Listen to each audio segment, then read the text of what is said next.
Bismillahirrahmanirrahim. Assalamualaikum warahmatullahi wabarakatuh. Baik lagi di channel Rusaka Junaidi. Jadi kesempatan kali ini saya akan membahas tentang hal-hal apa saja yang perlu dipersiapkan saat hendak resign kerja. Baik itu persiapan teknis maupun persiapan relationship, dalam artian persiapan secara komunikasi untuk hubungan interpersonal karyawan dengan atasan. Jadi kurang lebih yang saya bahas di sini adalah pengalaman saya sendiri. Jadi saya disclaimer bagaimana saya menyiapkan hal-hal yang diperlukan untuk resign bekerja. Jadi saya kurang lebih bekerja sudah hampir 6 tahun di berbagai perusahaan. Kurang lebih saya sudah resign sebanyak 3 kali. Seperti itu.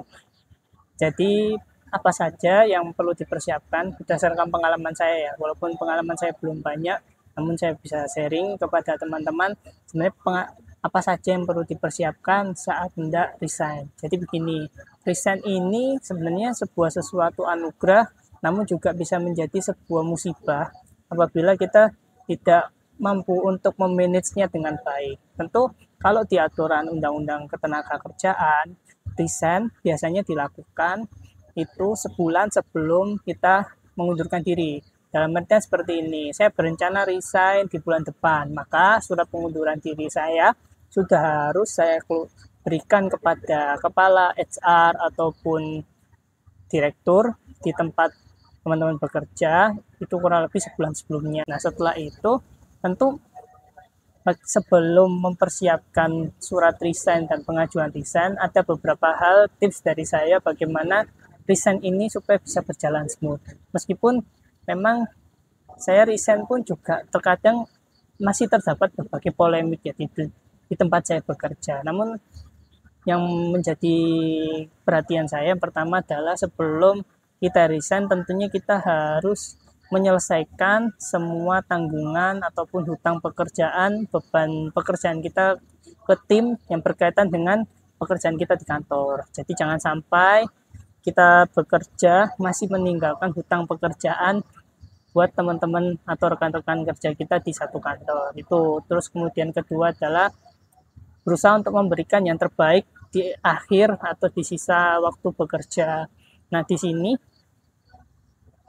yang saya maksud adalah bagaimana kita bekerja dengan sangat baik, menuntaskan semua tanggung jawab yang sudah diberikan perusahaan kepada teman-teman semua. Dalam artian adalah kita selain menuntaskan pekerjaan juga harus melakukan namanya sharing knowledge kepada tim yang akan melanjutkan pekerjaan kita ataupun anggota baru di perusahaan yang akan meneruskan pekerjaan kita selanjutnya. Jadi itu yang dalam artian yang pertama adalah memberikan kesan baik pada rekan kerja, atasan, dan juga melakukan transfer knowledge. Yang terakhir juga yang tidak kalah penting adalah melakukan serah terima inventaris. Dalam artian kita mengembalikan seluruh inventaris kantor kepada mungkin bagian sarana prasarana, GA, ataupun bagian yang berkaitan dan bertanggung jawab terkait dengan sarana prasarana yang ada di kantor. Itu ya, pertama adalah memberikan kesan baik dan memaksimalkan performa kerja, kemudian melakukan transfer knowledge, dan juga yang terakhir adalah mengembalikan seluruh aset ataupun inventaris kantor yang kita gunakan. Itu. Terus selanjutnya itu yang dilakukan sebelum resign. Baik, jadi itu beberapa hal yang saya lakukan sebelum menyerahkan surat resign. Maka di one word notice ini adalah kita menyerahkan surat resign kepada kepala HR ataupun direktur yang bertanggung jawab terkait dengan SDM di tempat teman-teman bekerja. Nah, selain mempersiapkan hal teknis yang ada di internal pekerjaan, tentu hal teknis lain yang dilakukan di eksternal pekerjaan adalah sebelum teman-teman resign, pastikan teman-teman sudah mendapatkan pekerjaan baru. Nah, bagaimana teknisnya? Biasanya yang saya lakukan adalah seperti ini. Sambil teman-teman menyelesaikan hal-hal internal tadi, seperti mempersiapkan 3 hal tadi yang saya sudah sampaikan, kemudian sebelum menyerahkan surat resign, maka teman-teman pastikan teman-teman sudah diterima di tempat kerja baru dan sudah tanda tangan kontrak. Jadi teman-teman sebelum resign, selesaikan dulu faktor internal yang sudah saya sampaikan sebelumnya terkait 3 hal tersebut. Maka sebelum mengajukan surat resign, mencari pekerjaan baru dan pastikan teman-teman sudah tanda tangan kontrak. Nah, itu. Ketika sudah tanda tangan kontrak, maka pastikan teman-teman melakukan 3 hal tadi, dan selanjutnya adalah menyerahkan surat pengunduran diri. Tentu yang paling tricky di sini adalah yang butuh apa ya? Butuh strategi khusus adalah bagaimana kita bisa meninggalkan kesan baik di kantor lama dan memberikan kontribusi maksimal di tempat kerja baru. Maka biasanya saya lakukan sebelum, ya ini sharing ya pengalaman. Jadi waktu saya mencari-cari kerja itu memang pastikan teman-teman, ketika teman-teman selain melakukan 3 hal tadi, teman-teman ketika mau berusaha untuk resign dari tempat kerja teman-teman, pastikan teman-teman ketika melamar pekerjaan menggunakan device ataupun hal-hal yang bersifat menggunakan device pribadi. Dan artian ketika teman-teman mencari pekerjaan, pastikan teman-teman menggunakan laptop ataupun HP pribadi ketika melamar pekerjaan. Jangan menggunakan aset atau inventaris kantor gitu. Kedua, ketika teman-teman mau melakukan interview atau Zoom meeting atau tes terkait dengan seleksi pekerjaan yang baru, apabila teman-teman memiliki waktu atau jatah cuti, pergunakanlah jatah cuti tersebut. Apabila teman-teman memang belum mendapatkan jatah cuti atau memang jatah cutinya habis, biasanya trik-trik klasik yang dilakukan oleh teman-teman pekerja adalah memberikan surat sakit. Tapi ini di kondisi-kondisi tertentu aja ya, dalam artian ini bukan untuk dilakukan secara terang-terangan, tapi biasanya yang dilakukan trik-trik atau strategi yang dilakukan oleh karyawan-karyawan yang sudah mau resign itu biasanya izin sakit sih paling sering ya, izin sakit, sehingga teman-teman bisa melaksanakan interview ataupun seleksi kerja di tempat yang baru itu. Tapi ini dilakukan tentu pastinya dengan penuh kehati-hatian, supaya supaya di sini sebenarnya saya tidak terlalu menyarankan izin sakit ini. Kalau ada cuti, gunakan cuti saja seperti itu. Tapi memang praktik di lapangan yang sering dilakukan adalah seperti itu. Jadi memang gimana ya, ini memang sesuatu yang memang kurang saya rekomendasikan, tapi saya hanya menceritakan apa yang terjadi di lapangan, itu saja. Nah, bagaimana dengan pengalaman resign saya sendiri? Tentu ya, selain tips yang sudah saya sampaikan atau strategi-strategi yang sudah saya bahas, kalau pengalaman saya sendiri, resign pertama saya tidak ada masalah, karena waktu itu saya sudah menyelesaikan beban pekerjaan saya dan sudah menyerahkan surat resign saya ketika saya sudah tanda tangan kontrak.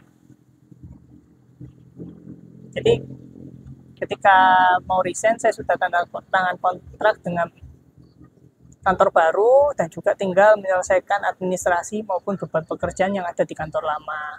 Tuh, pengalaman resign saya yang kedua, saya resign waktu itu juga tidak ada masalah yang berarti, karena pada saat saya resign juga, saya waktu itu karena pindah domisili, jadi saya tinggal resign saja. Dan waktu yang resign terakhir ini, ketika saya masih dalam proses ya, sampai saat ini proses resign dari pekerjaan saya di saat ini di swasta dan diterima di CPNS, tentu memang ini sedikit mengalami dinamika ya, karena begini, mungkin ini hal yang jarang ditampakkan dari teman-teman yang lolos CPNS adalah ada beberapa kejadian yang memang ini akan menjadi dinamika psikologi maupun dinamika organisasi yang ada di karir teman-teman. Pertama adalah memang kita tidak lepas sebagai manusia itu pasti ada perasaan iri dengki. Nah, tentu baik diri kita sendiri maupun terutama diri kita ya, bagaimana kita memanage emosi dan juga kondisi psikis agar tidak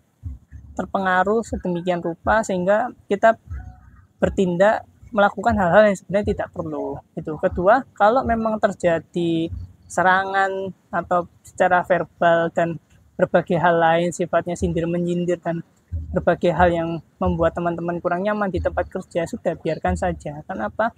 Teman-teman sudah mendapatkan pekerjaan yang baru. Kalau saya sudah diterima CPNS, jadi buat apa menanggapi hal-hal yang memang tidak perlu seperti itu. Memang selebihnya adalah bagaimana kita untuk mempersiapkan langkah selanjutnya, itu adalah menjadi top performance di karir selanjutnya. Nah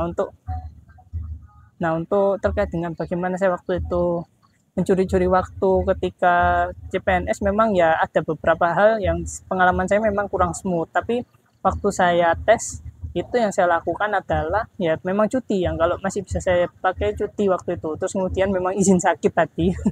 Izin sakit itu agak tricky ya sebenarnya, tapi saya tidak menyarankan itu, tapi memang hal itu terjadi di lapangan. Kedua ya memang paling sering ya saya cuti, itu sih yang paling bisa saya lakukan. Terus kedua, ketika belajar ya memang resikonya ada beberapa resiko ya ketika kita belajar untuk tes CPNS baik SKD maupun SKB, CAT ataupun non CAT. Tentu ada beberapa waktu kerja di luar pekerjaan ataupun waktu kerja yang kita sedikit manfaatkan untuk belajar, ataupun waktu tidur kita menjadi berkurang karena kita belajar untuk tes CPNS seperti itu. Itu sih sharing pengalaman saya terkait bagaimana pengalaman saya resign di berbagai pekerjaan, dari mungkin dari swasta ke CPNS dan swasta ke swasta lainnya seperti itu.